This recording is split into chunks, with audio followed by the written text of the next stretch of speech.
As we see a rise in Islamophobia, often born from ignorance, hatred, or feelings by some of their racial superiority, the many try to attack Islam by maligning Prophet Muhammad, peace and blessings be upon him. And their favorite target is his marriage to his young wife Aisha, labeling him with accusations that he's completely innocent of. Yet, if this marriage in 7th century Arabia is to be condemned, then this same condemnation must extend to thousands of similar marriages sanctioned right here by Western societies, including the United States, well into the 19th and even the 20th centuries. That which critics call pedophilia was in fact legal and commonplace in their own lands, solemnized by Christian clergy, approved by state law. In his study, American Child Bride, historian Nicholas Surratt of the University of Kansas, he documented that marriage involving minors was widespread and legally protected throughout U.S. history. And he wrote that every single state allowed legal minors to marry, and almost all of them allowed girls to do so before boys, either with or without their parents' permission. In Massachusetts, 1647, parents could dispose of their children in marriage, as the law stated. South Carolina, 1712, girls under 16 can marry with parental approval.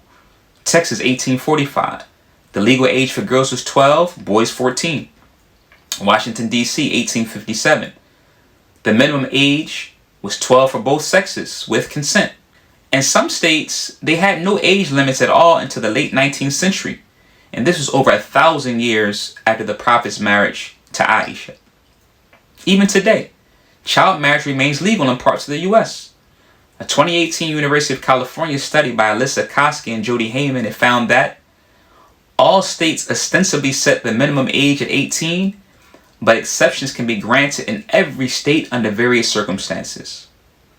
It was just until July 2022, just 3 years ago, Massachusetts still allowed girls to marry at 12 and boys at 14 with parental or judicial consent.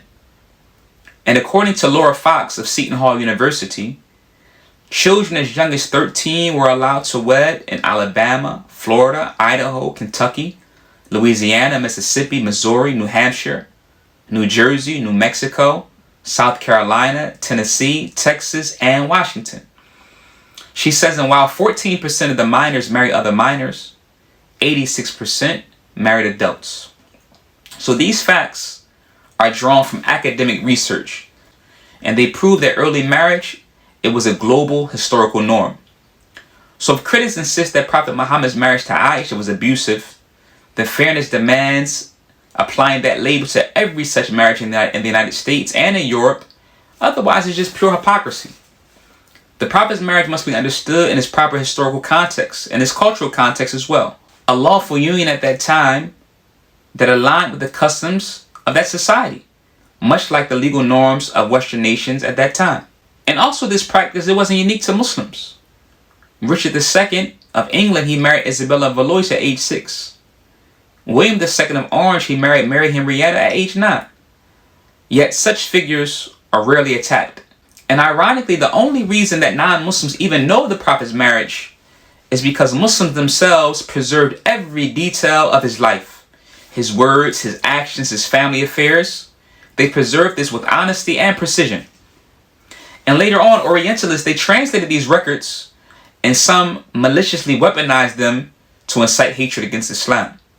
But why not look instead at the Prophet's kindness, his truthfulness, his courage, and his mercy toward all beings? And to be clear, this discussion is not to promote child marriage. Us Muslims, we recognize that modern education, economics, and social conditions have changed what is considered appropriate. And also with industrialization and schooling, it came a new social stage, which is adolescence, and maturity slowed down, thus useful marriages, they declined across all societies. So Muslims must realize that many who raise this issue, they don't truly seek the truth. They only seek to defame Islam and his noble Prophet sallallahu alaihi wasallam. Today, Islam is the fastest growing religion in the Western world, while Christianity and traditional Western values, they continue to decline. As Muslims remain firm in their faith, refusing to reshape it to suit modern trends, then no doubt resentment grows among Islam's haters. Their slander of the Prophet is not about morality, it's about fear of Islam's rise. In the end, the fair-minded person should see that the Prophet's marriage to Aisha was entirely consistent with the norms of his time, and that selective outrage against Islam stems not from justice, but from bias.